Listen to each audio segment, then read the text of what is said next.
Think about what happens when you finally get home from a massive, crowded social event. Right, like a big party or a networking thing. Yeah, exactly. You walk through the front door, you kick off your shoes, and you just drop your keys on the counter. And you let out that long, heavy exhale.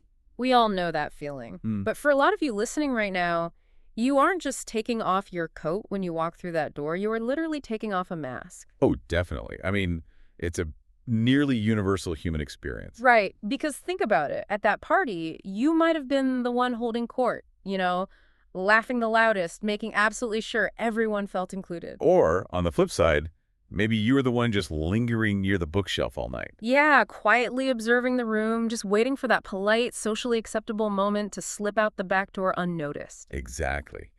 We all navigate these complex social spaces by adopting certain roles or archetypes. Mm, It's essentially an evolutionary survival mechanism for group settings. right. And what's truly striking is that the contrast between the external role we perform for the room and the internal reality we experience in our heads, well, it can be incredibly stark. Which is exactly our mission for today's deep dive. We are exploring the fascinating and honestly sometimes contradictory dichotomy between two of the most common human archetypes out there. The life of the party and the lone wolf. Yes. And to figure out what's really going on beneath the surface of these two types, we're pulling from a massive stack of linguistic and psychological data today. It's a lot of material. It is. We've got this comprehensive database analyzing 638 primary personality traits, plus a breakdown of over 60 different personality idioms. Right. And we also have some really deep psychological analysis on the exact difference between a person's outer personality and their inner character. And some guides on how we physically describe these people. Yeah, it's a phenomenal collection of data because it lets us dissect this from multiple angles. Right. We aren't just looking at how people act. Exactly. We're looking at how our culture labels them, how their psychology drives them, and even how these internal mechanisms manifest visually in their physical appearance. And here is the hook for you, the listener. You probably think you know exactly which of these two types you are. Oh, everyone does. Right. You just know if you're the social butterfly or the lone wolf. But by the time we finish unpacking this data today, you might realize the mask you've been wearing is completely different from your true character. That is the ultimate revelation here. I mean, we habitually confuse how a person behaves in a room with who they fundamentally are at their core. So true. But before we get to the really heavy psychology of character, it makes sense to look at how our everyday language paints these two extremes. Right. Starting with the idioms. Yeah, because the idioms a culture creates, they don't just pop up out of nowhere. They're essentially fossilized psychology. Oh, like that phrase. They tell us exactly what society values, what it fears, and how it naturally categorizes human behavior. Language is definitely the best starting point for this because in real life, we rarely just call someone, sociable or quiet. We use these vivid, highly specific metaphorical phrases. They do. So let's look at the life of the party archetype first. The idioms guide we have lists dozens of these phrases, and they paint a very specific picture. They really do.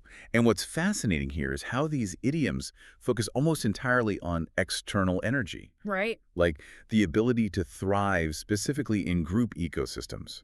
For instance, the linguistic data identifies the true party animal. Okay, the true party animal. Yeah. And this isn't just someone who casually attends gatherings. Right. The phrase implies someone who actively feeds on that environment, someone who strives to be the chaotic center of all fun activities. It's almost like an aggressive sort of extroversion. Exactly. Yeah. And then you have the social butterfly type. This describes a highly sociable, deeply extroverted person who just flits from group to group. Flits is the perfect word there. Right. They don't just stay in one conversation. Their defining characteristic is mobility. They seem to know everyone, and they literally touch every part of the social web. Right. And there's a slightly softer, maybe more grounded version of this in the idioms list too. The friendly people person. Yes, I love that one. It's someone who is consistently warm and approachable. They build connections naturally without necessarily needing to be the center of attention like the party animal does. Yeah, they just make everyone feel welcome in their orbit. Exactly. But notice the common denominator across all three of those phrases. It's outward momentum. The energy, the focus, the attention, it's perpetually directed outward toward other people. Always pushing out. Always. Now, contrast that momentum with the idioms used to describe the lone wolf archetype.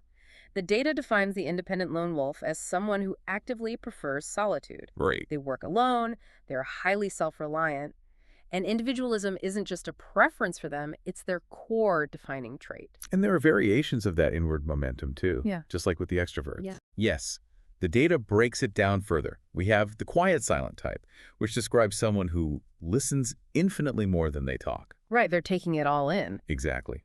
Their primary mode of operation is observing the environment, Yeah. rather than actively participating in it or trying to manipulate it. Okay. And then you have the quiet wallflower.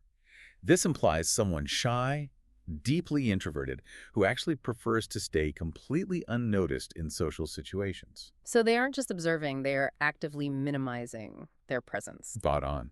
Okay, so let's unpack this. Because when you look at these two distinct groups of idioms, it really makes me think about how human beings process and distribute social energy. Oh, absolutely. Like, think of the social butterfly as a busy network router. A router's entire function, its only real reason for existing, is to constantly ping, send out signals, and connect every single active device in the immediate area. I mean, if a router isn't connecting things, it's essentially broken. Exactly. But the lone wolf is like a highly secure standalone hard drive. It holds a massive amount of valuable data, it functions perfectly well on its own, and it absolutely does not need to connect to the wider network to execute its job perfectly. That's a really brilliant way to conceptualize the mechanics at play here. The router inherently requires external validation. Right, the connection to other devices. Exactly, to fulfill its function. But the hard drive is entirely self-sufficient. And that analogy leads us straight into the specific individual traits that build these two archetypes. Right, moving from the idioms to the actual vocabulary. Yeah, because idioms give us the broad cultural strokes. But when we dig into the vocabulary data, specifically that database of 638 primary personality traits, we get a much more granular look. It's a huge list. It is. It offers us a full spectrum of positive, neutral, and negative words to describe both types of social energy. It's honestly pretty amazing how precise language can get when categorizing human behavior. So let's map out the social butterfly traits first. Looking at the positive traits in this 638-word database, you see descriptors like outgoing, lively, cheerful, vivacious, and enthusiastic. Yeah, the vocabulary there consistently portrays a person who injects life and kinetic energy into a space. Exactly. And out of those 638 recorded traits, roughly 37% were categorized as inherently positive by linguists. But it's vital to remember that this high-output sociability has a documented dark side in our language, too. Oh, for sure. The data highlights this extensively. Outputting energy isn't automatically a good thing. Right, and this is exactly where I want to push back and challenge the common assumption that being the outgoing party animal is somehow always the ideal state. Go for it. Because the linguistic data gives us a ton of negative traits associated with this extroverted energy. Words like loquacious, Oh, yeah. which indicates someone who talks incessantly, often to the point of total exhaustion for the listener, or being boisterous, which implies a real lack of control over that energy. It's too much. Right. And the idioms list is even more brutal when social energy goes wrong. It explicitly points out the loud big mouth. The loud big mouth, right? Yeah, a person whose need to talk and connect is so overpowering that they end up revealing sensitive or private information, completely lacking a filter. Or, perhaps most notoriously, the attention-seeking drama queen. Oh, wow. Yes. That's a highly specific cultural label, right? To describe someone who constantly exaggerates emotions or fabricates crises for the sole purpose of keeping the spotlight fixed securely on themselves. So the outward energy of the router, to use the analogy, has become overwhelming and chaotic. It's essentially spamming the network. Exactly. Spits out too much data. Yeah. So let's look at the hard drives, the lone wolf archetype. The positive and neutral traits from the database for this type include being reserved, stoic, self-sufficient, and reflective. All very solid, grounded words. Yeah. And there's also a great idiom in there, the deep thinking mind. This describes a person who is highly analytical, who internally processes and thoughtfully considers every angle before they ever speak a single word. But of course, the negative descriptors for the lone wolf are heavily represented in the language too. Right. The database lists traits like being aloof, asocial, and apathetic. And the idioms list hits us with a very harsh phrase. What's that? The emotionless cold fish. Ouch. Yeah. Ah. This is culturally defined as someone who appears completely detached, entirely distant, and lacks any visible empathy for the people around them. And honestly, this raises a massive question for me about how society assigns value to these behaviors, because looking at that database of 638 primary traits, a staggering 46% of them are categorized as negative. Right. We literally have more vocabulary words to describe bad character traits than good ones.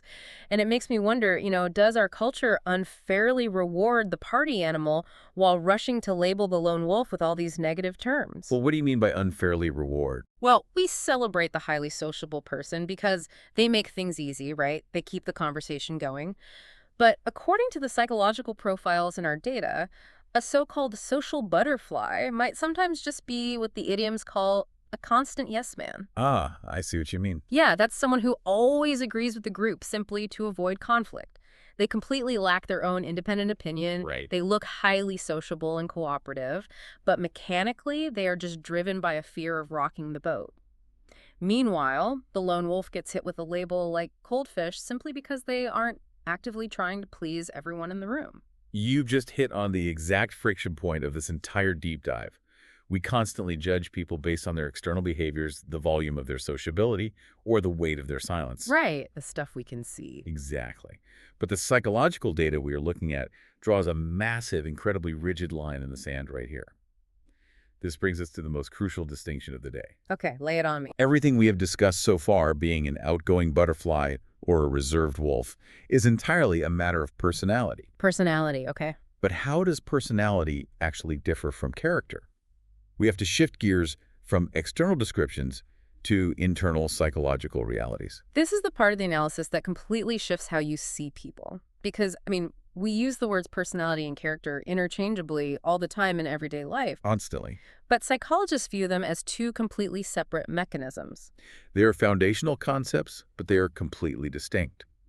According to the psychological analysis in our sources, personality is formally defined as who we seem to be. Who we seem to be. Yes, it is the mask. It is the outer appearance, the highly subjective way we present ourselves to the world.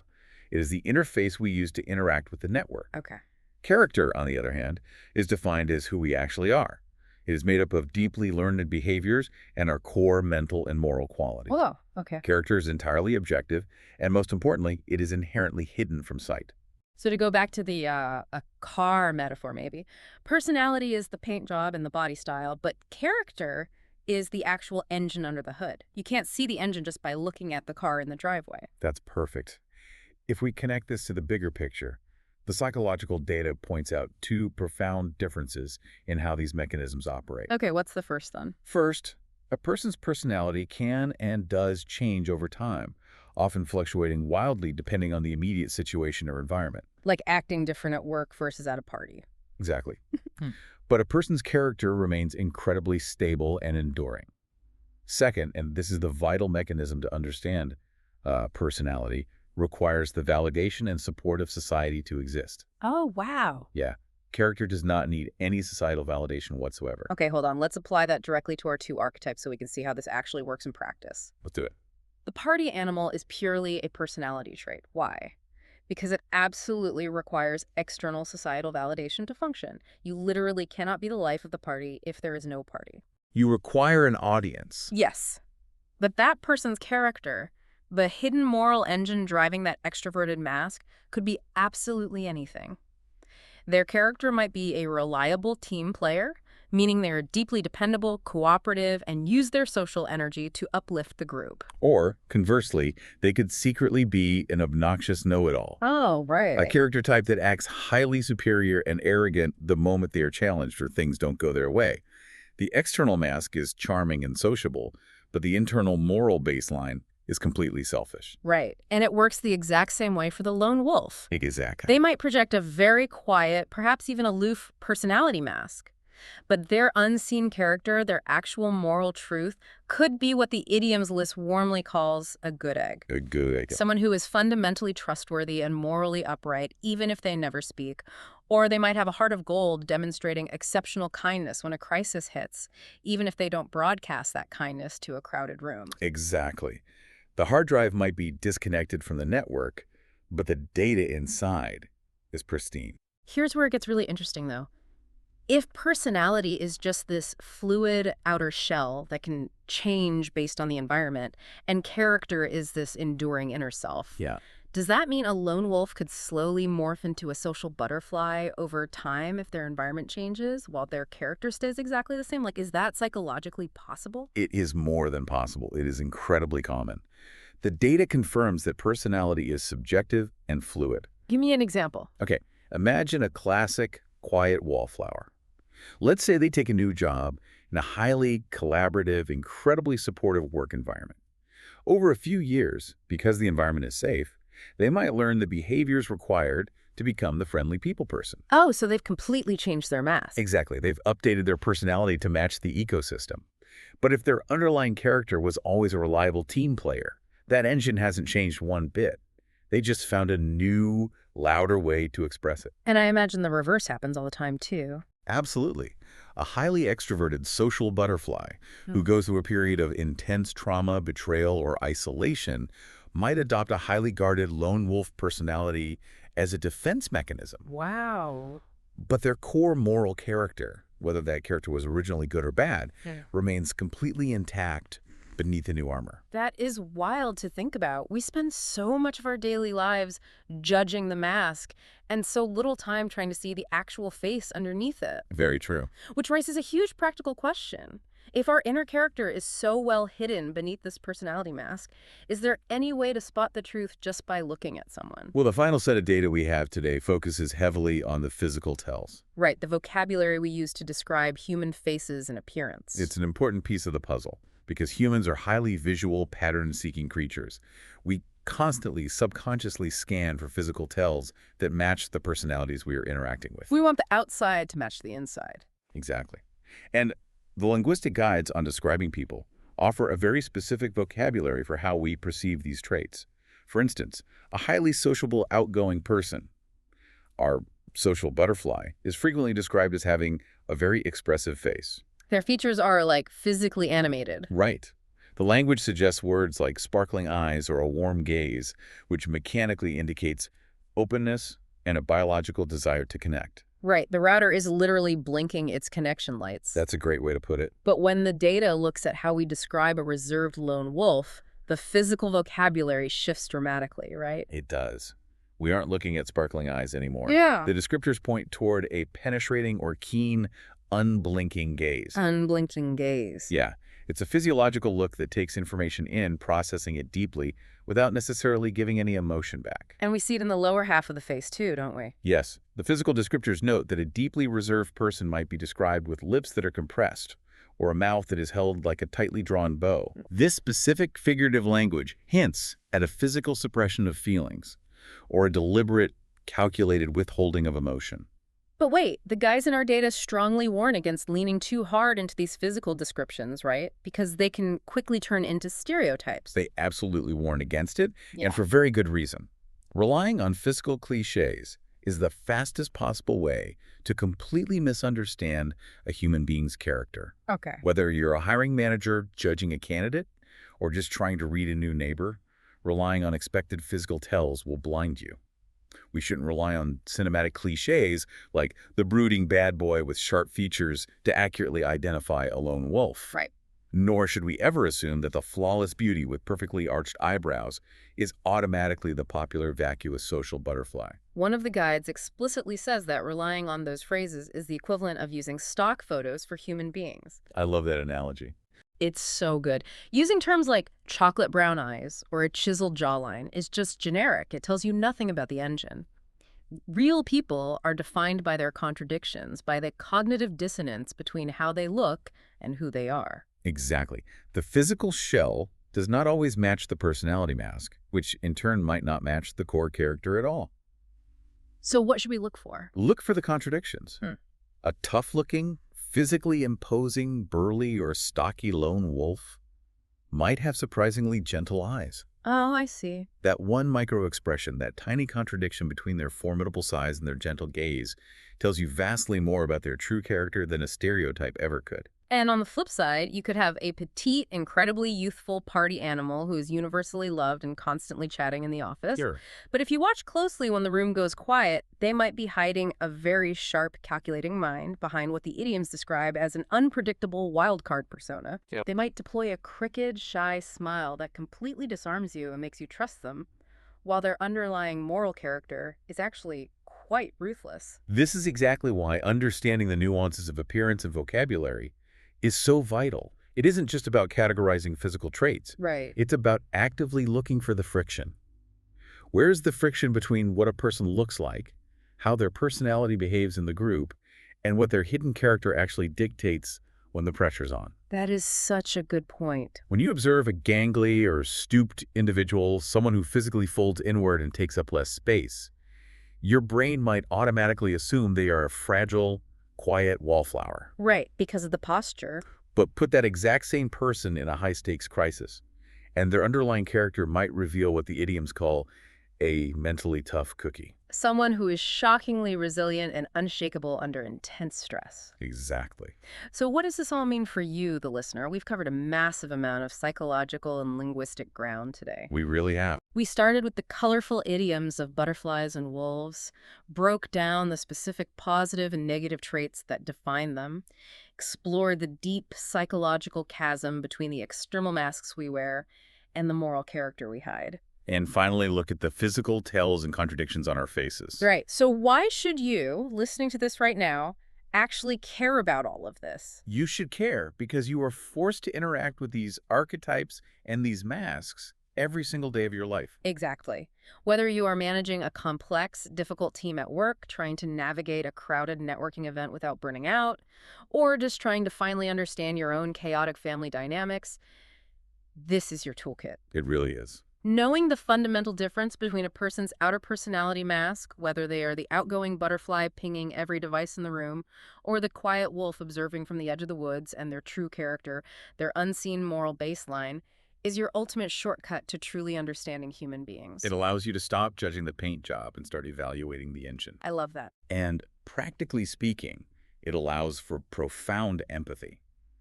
When you finally realize that the short-tempered hothead at work might just be struggling with a temporary, stress-induced personality shift, but their underlying proven character is a reliable team player, it fundamentally changes how you interact with them. It totally shifts the dynamic. You stop reacting to the mask. You become immune to those stock photo stereotypes that society pushes on us. And perhaps most uncomfortably, it forces you to look in the mirror too. You have to ask yourself, which mask are you putting on when you leave the house every morning? Is it the butterfly or the wolf? Right.